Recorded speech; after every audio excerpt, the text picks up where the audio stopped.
Confusion number 1. Different cultures hold different views of what's wrong. Here are some stock internet images of a model. Pretty tame by most standards, but in some cultures, showing bare legs dishonors the entire family. They would say it's morally okay for a girl's dad to kill his daughter for wearing shorts like these, in order to restore the family's honor.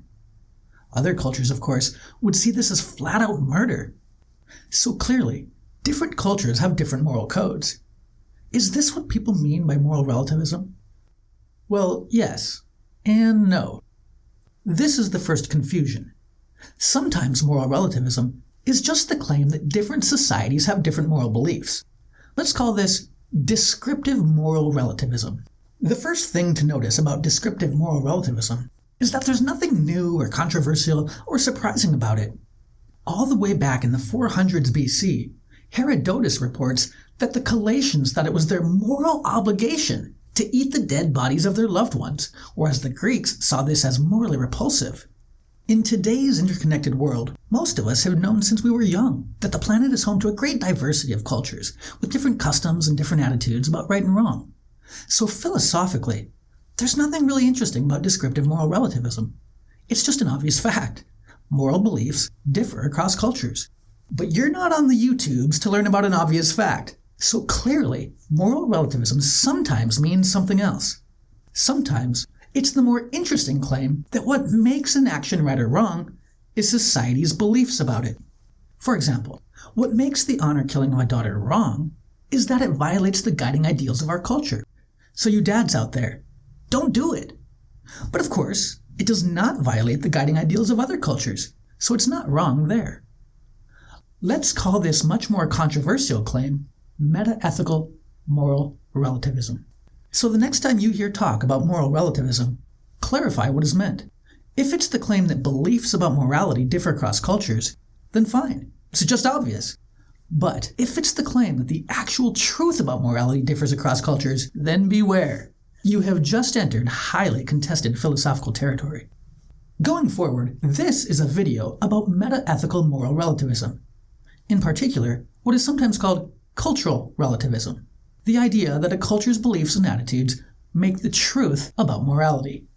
This distinction is important because there are versions of moral relativism that make the truth of morality relative to individuals. Confusion number 2. Lots of us as kids learn about right and wrong in a religious context. So when you grow up and take a more relativistic stance, it can feel like your views have evolved in a more nuanced direction. But in an interesting way, moral relativism and divine command theory face the exact same objection. Consider, what's wrong with puppy kicking? No, really, what exactly about kicking a puppy makes it wrong? I hope you said something about pointless pain and suffering, or how it violates the puppy's inherent value, or something along those lines. But divine command theory would say it's wrong because God disapproves of it. Same goes for moral relativism. The problem with puppy kicking is that your culture disapproves of it. But those seem like weird answers. It locates the wrongness of puppy kicking outside of the puppy's pain, or outside of the puppy's inherent value, or anything like that. Instead, it locates the wrongness in the attitudes of an outside observer, either God or society. This is the famous Euthypro problem that Socrates first introduced. If God or a particular culture condemns puppy kicking based on good reasons, then it's those reasons that make puppy kicking wrong, not the condemnation by God or society. On the other hand, if God or society condemns puppy kicking on the basis of no reasons at all, well, then that baseless condemnation hardly makes a suitable foundation for morality. I'm not defending divine command theory. I think it's probably false. But I do hope any of you out there who casually assume moral relativism is somehow more enlightened or more sophisticated will take pause.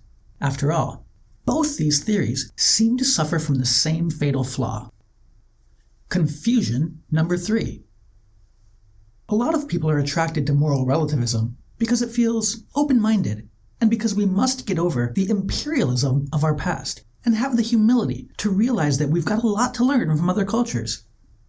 Hey, 3 cheers for open-mindedness and humility. But this is exactly where moral relativism goes wrong. Think about it. It says whatever a society approves of is right. So how can we learn from other cultures when we are already morally correct by definition? Or think about it this way. If we want to avoid cultural arrogance, then we have to be on the lookout for moral blind spots in our culture. But moral relativism says it's impossible for our culture to have moral blind spots, because whatever our culture believes is right. That's the theory. Society's moral beliefs and attitudes are what make the truth about right and wrong. So logically, our society's moral beliefs and attitudes could never be mistaken. So if you think our culture's values are imperfect and that we could learn a thing or two from other cultures, moral relativism is not for you.